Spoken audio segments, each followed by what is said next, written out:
Hello students, welcome to Clary Concepts, Unleashing the Conceptual Learning. And today's topic is heat transfer and its application. और ये lecture में हम study करने वाले हैं हीट ट्रांसफ़र पढ़ना क्यों ज़रूरी है और उसकी रियल लाइफ और इंडस्ट्रियल में उसकी क्या एप्लीकेशन है. सो फर्स्ट हम स्टार्ट करते हैं जो वर्ड हीट ट्रांसफ़र से, है ना. तो यहाँ पर बात आ रही है हीट की. हीट के बारे में हमने ऑलरेडी सब्जेक्ट में एक पढ़ रखा है, वो सब्जेक्ट है थर्मोडायनेमिक्स. उसमें हमने एक्सटेंसिवली बात करी है हीट ट्रांसफ़र के बारे में. और दूसरा सब्जेक्ट अभी आया हीट ट्रांसफ़र. इसमें हम नया क्या पढ़ने वाले हैं? दोनों में हमने हीट के बारे में ही पढ़ा है ना. बट एक डिफरेंस है, जो थर्मोडायनेमिक्स में हमने जो भी पढ़ा था वो इक्विलिब्रियम स्टेट पे ही पढ़ा था. शायद आपको इक्विलिब्रियम स्टेट याद ना हो, बट आपको मैं थोड़ी सी एक आइडिया दे देता हूँ कि जैसे एक बॉडी वन है, उसके पास सर्टेन एनर्जी थी और उसके बाद हमने उसको कुछ हीट सप्लाई करी, है ना. हमने उसको एक हीट सप्लाई करी है with the help of this.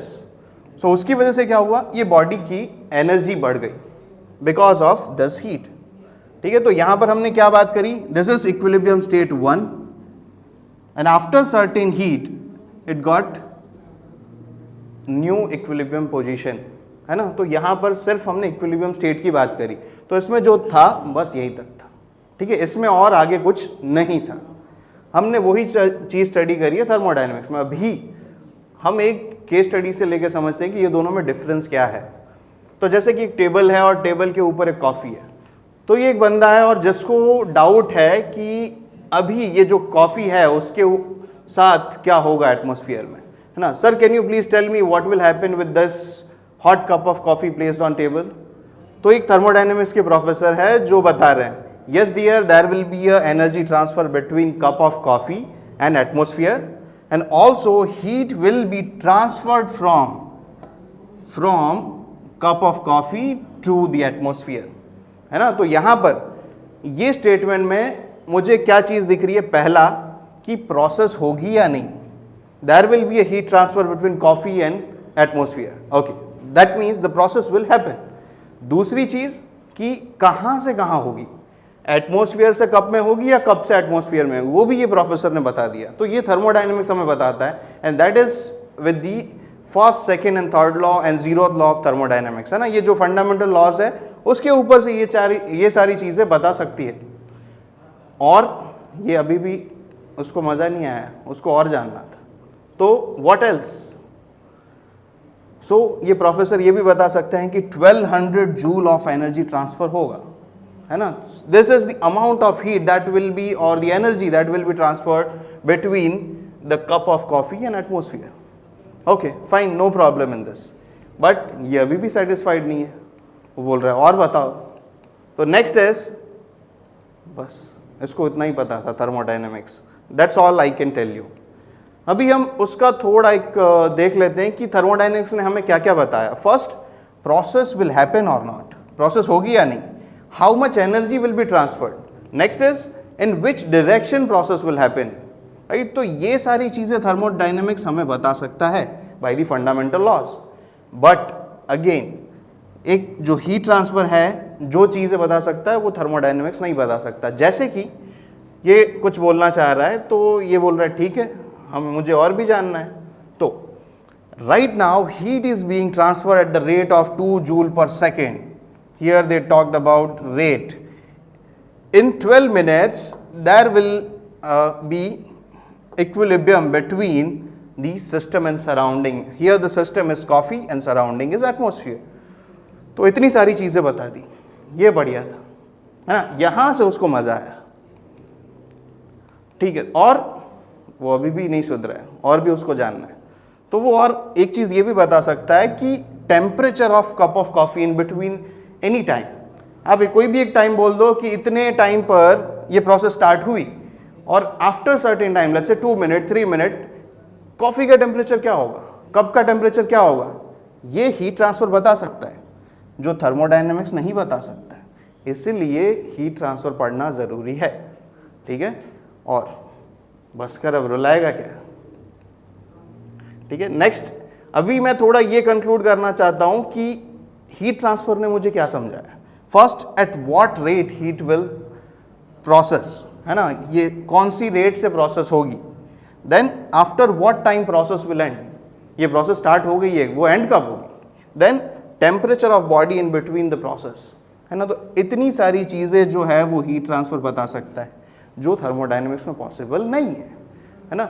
अभी हम देखते हैं, आप जो सुबह से उठते हो, जैसे 7 बजे आप उठ गए, सुबह 7 बजे से उठ के आप रात को सोते हो, तब तक आप इनफाइनाइट टाइम्स हीट ट्रांसफ़र का यूज़ करते हो, जाने और अनजाने में, है ना। इट कैन बी लाइक आप हीट ट्रांसफ़र को जानते हो, आप यूज़ भी करते हो, बट उसको अब हम पढ़ते हैं मैथमेटिकली उसको कैसे पढ़ा जाए, तो उसके बारे में बात करें। जैसे आप सुबह उठ के चाय या कॉफ़ी पीते हो, तो जैसे आपको टेबल पे चाय या कॉफ़ी सर्व कर दी, तो कितने मिनट में वो चाय या कॉफ़ी ख़त्म कर देनी है अगर आपको गरम गरम चाय पीनी है या गरम गरम कॉफ़ी पीनी है तो, है ना। ऐसा नहीं कि आप आधा घंटा छोड़ के बाद में पियोगे तो आपको गरम चाय नहीं मिलेगी ना। तो कितनी रेट से हीट ट्रांसफ़र होगी?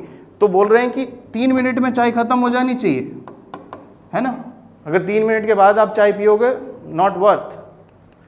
नेक्स्ट, आप 7 बजे के बाद 8 बजे आप वाटर हीटर जो यूज़ करते हो, that is a heat exchanger. Water heater is nothing but heat exchanger. जैसे आप को विंटर में, अगर मैं विंटर की बात करूं, तो विंटर में आपको कभी वार्म वाटर चाहिए, कभी हॉट वाटर चाहिए, है ना। वार्म वाटर अगर चाहिए तो आप क्या करते हो, टैप को फुल्ली ओपन कर देते हो। फुल्ली ओपन कर देने से क्या होगा, ज़्यादा पानी आएगा, फ्लो रेट ज़्यादा होगा, है ना, तब आपको वार्म वाटर मिलेगा। सेम ही टैप है, बट अगर आपको हॉट वाटर चाहिए तो आप क्या करोगे, नल को थोड़ा सा ही खोलोगे। द रीज़न कि अमाउंट ऑफ हीट तो उतना ही आ रहा है, बट अगर पानी कम आएगा तो वो ज़्यादा हीट ले लेगा, इसलिए वो ज़्यादा गर्म हो जाएगा, है ना। तो वाटर हीटर में ये मैकेनिकल इंजीनियर ही डिज़ाइन कर सकता है। किसी को भी बैठा दो कि वाटर हीटर बना के दे दो, इट्स नॉट पॉसिबल, है ना। वो सिर्फ आप ही का काम है। द नेक्स्ट इज, जैसे 9 बजते हैं, आप आइनिंग ऑफ क्लोथ्स, तो आइनिंग का ये जो मटेरियल है कौन सा लेना है, that you can decide. A engineer who study heat transfer, he only can decide which material shall I use. Then कि यहाँ पर ये जो this is heat transfer between this metal and this cloth, है ना, ये दोनों के बीच में हीट ट्रांसफर होगा, तभी तो ये तुम्हारा ये जो wrinkles है वो स्ट्रेट होंगे कपड़े।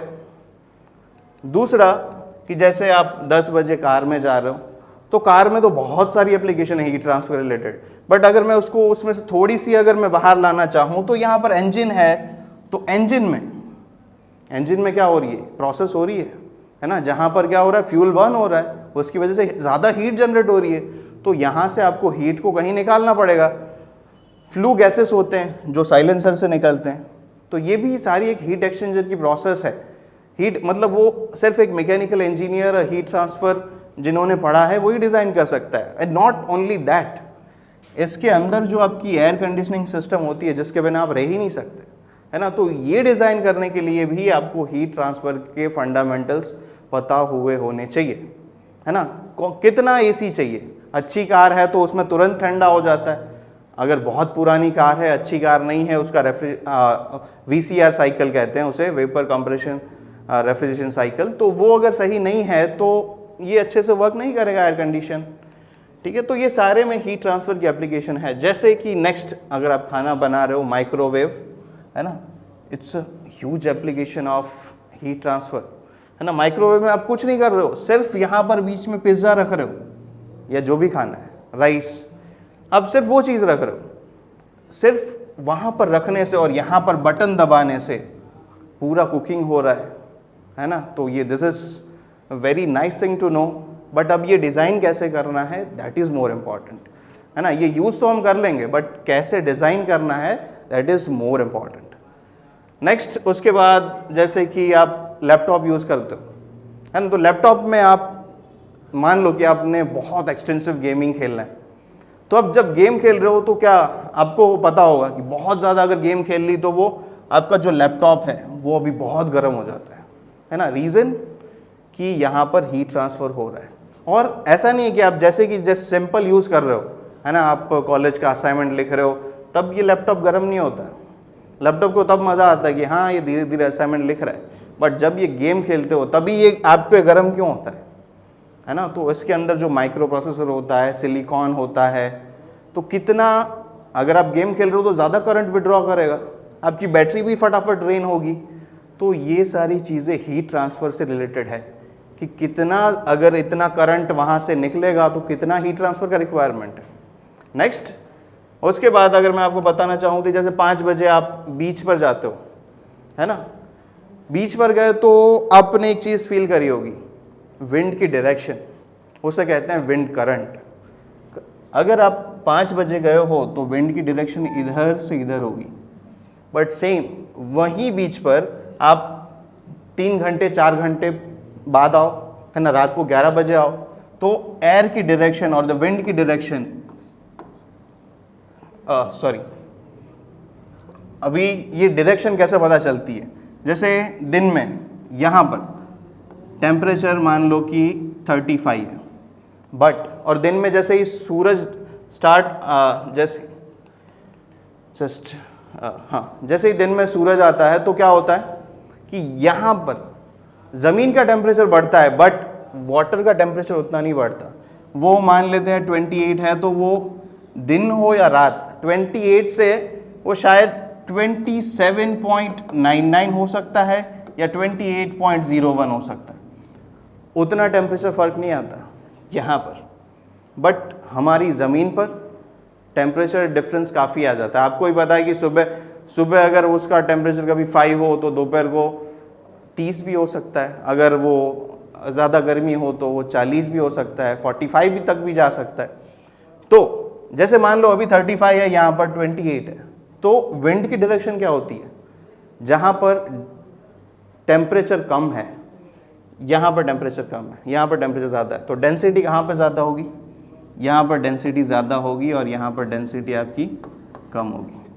और डेंसिटी कम होने की वजह से, और एयर कहाँ से कहाँ फ्लो करती है, हाई डेंसिटी, मतलब जहाँ पर भी हायर डेंसिटी है वहाँ से ये लोअर डेंसिटी की ओर, है ना, इसीलिए आपको दिन में ऐसे सामने हवा आती है, बट रात को यहाँ से वहाँ जाती है। रात को क्यों, हमारा ज़मीन का टेम्परेचर कम हो गया होता है, बट पानी का तो कम नहीं होता, है ना, उसका टेम्परेचर जैसे मैंने बताया 27.99 जाता है या तो 28.01 जाता है, इट्स माइनर, इट्स इतना भी नहीं होगा, इससे भी कम होगा, है ना। तो ये जो करंट डिसाइड होता है that is with the help of heat transfer. Next, कि जैसे आप गर्लफ्रेंड के साथ बॉनफायर या तो बॉयफ्रेंड के साथ बॉनफायर में अगर रात को बीच पर जा रहे हो, है ना, तो आपने यहाँ पर क्या है, बॉनफायर जला दिया, तो bonfire is a kind of heat transfer. Next mode of, हम जब मोड ऑफ हीट ट्रांसफ़र की बात करेंगे तो मैं आपको बताऊंगा ये जो बॉनफायर है उसमें से, उसी में आपके बहुत मोड्स ऑफ हीट ट्रांसफ़र है, कंडक्शन भी हो रहा है, कन्वेक्शन भी हो रहा है, रेडिएशन भी हो रहा है, बट ये बारे में हम डिटेल हमें डिस्कशन करेंगे। अभी ये सारी चीज़ें में हम अभी डायरेक्ट उसको इंडस्ट्रियल एप्लीकेशन पे आ जाते हैं। इंडस्ट्रियल एप्लीकेशन क्या है हीट ट्रांसफ़र की, क्योंकि दैट इज़ मोर इम्पॉर्टेंट। जैसे ये एक बॉयलर है ना, तो बॉयलर का काम क्या होता है, स्टीम प्रोड्यूस करना, है ना, तो स्टीम प्रोड्यूस करने के लिए यहाँ पर कितनी आपको एनर्जी चाहिए होगी, हीट ट्रांसफर रेट कितना चाहिए होगा। अगर आपको यहाँ पर आपका मास फ्लो रेट फिक्स है कि इतना मास फ्लो रेट चाहिए, है ना, और टेम्परेचर भी आपने बोल दिया कि इतना ही टेम्परेचर का चाहिए, तो कितना फ्यूल यहाँ पर डालना पड़ेगा, that is more important and that is answered by heat transfer. Heat exchanger है ना, heat exchanger that means it is a generalized term. ये बॉयलर है, that is also heat exchanger. हमने आगे जब एग्जाम्पल में बात करी, वो एग्जाम्पल में हमने क्या देखा था, एक गीज़र, है ना, water, that is a heat, that is also heat exchanger. तो बहुत सारे डिवाइसेस है that comes under heat exchanger. यहाँ पर क्या होता है, दो फ्लूइड के बीच में इंटरेक्शन होता है, हीट इंटरेक्शन। वन फ्लूइड, एक जो फ्लूइड है वो ठंडा होगा, दूसरा फ्लूइड है वो गर्म हो जाएगा। Next is the automobile engine. ये इंजन के ऊपर ये जो आप देख रहे हो कुछ एक्सटेंडेड सरफेसेस लगाइए, ये क्या कुछ अच्छा दिखने के लिए लगाइए, है ना। अगर वो नहीं लगाएंगे तो फिर तो हमारा बहुत सारा मेटल बच जाएगा, और मेटल अगर हमारा बच गया फिर तो उससे हमें फ़ायदा है। फिर ये सारी एक्सटेंडेड सरफेसेस लगाने का मतलब क्या है, अगर आप आपके लैपटॉप में भी देखोगे खोल के तो वहाँ पर भी ऐसी एक्सटेंडेड सरफेसेस होगी जो फैन के पास रहती है। तो ये सारा क्या है, मतलब क्यों लगाया जाता है और कितनी लगानी चाहिए, 15 लगाऊं, 20 लगाऊं, कितनी हाइट पे लगाऊं, है ना, वो 5 सेंटीमीटर, 3 सेंटीमीटर, 2 सेंटीमीटर, कितने सेंटीमीटर की हाइट तक लगाऊं। तो ये सारा कैलकुलेशन है। और ये इसका फर्स्ट ऑफ ऑल रीज़न क्या है, इसको इंजन जो है उसको कूल करने के लिए ये लगाया जाता है। इससे आपका हीट ट्रांसफ़र रेट बढ़ जाता है, और हीट ट्रांसफ़र रेट जैसे बढ़ता है उसकी वजह से आपका इंजन कूल रहता है ना। इंजन अगर ज़्यादा से ज़्यादा गर्म हो गया फिर क्या होगा, डैमेज। ठीक है, नेक्स्ट है जैसे कूलिंग टावर है। कूलिंग टावर मतलब आप कूलिंग टावर आपने देखा ही होगा, आप कभी भी बड़ी सी फैक्ट्री से बाजू में से निकलोगे तो आप बड़ी सी ऐसी इमारत देखोगे, है ना। That is nothing but a cooling tower. उसके ऊपर ये जो होता है वो कोई गैस नहीं होता है ना, that is vapour form of the water, है ना। और मतलब वो वाटर आता कहाँ से, आप यहाँ से स्प्रे करते हो, है ना, उसकी वजह से अभी उसका वाटर मिस्ट है वो ऊपर जाता है। ठीक है, देन इसका जो हाउस होल्ड एप्लीकेशन है वो भी इम्पॉर्टेंट है। फर्स्ट ये हाउस, अभी आपको देखोगे कि हाउस में क्या है, हाउस में हीट ट्रांसफ़र कैसे हो। हाउस में देखो पॉसिबल है, अपने कभी ब्लैक कलर के पेंट वाला घर देखा है, आपका घर के बाहर कभी ब्लैक कलर का पेंट देखा है आपने, है ना। अब जनरली कौन सा कलर हम देखते हैं, वाइट। रीज़न क्या होता है,